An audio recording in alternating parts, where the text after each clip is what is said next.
আসসালামু আলাইকুম। কেমন আছেন? সবাই ভালো আছেন? সুস্থ থাকুন, ভালো থাকুন। একটা চুল সম্বন্ধে নিয়ে একটা কথা বলি। আমি হেকিম আলী হাসান শাওন স্যার কথা বলতেছি। দেখুন, টিকটকে আমি আসি না। টিকটকে মাঝের ভিতরে আমি এসে কিছু কথা বলি। এসে আমি আপনাদেরকে কিছু বলে দিই যে ১ নম্বর, এই চুলকে যদি ঘন, মজবুত, শক্ত করতে চান, বিভিন্ন অ্যাড বা বিভিন্ন প্রোডাক্ট, বিভিন্ন জিনিস দেখে কোনো লাভ নেই।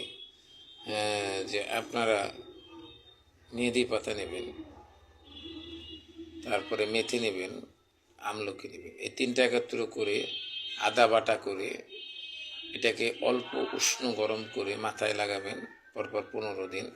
দেখবেন চুলটা ঘন হবে, বড় হবে এবং ভালো হবে এবং আপনারা সুস্থ থাকবেন। এটা মাদের জন্য কথা বললাম।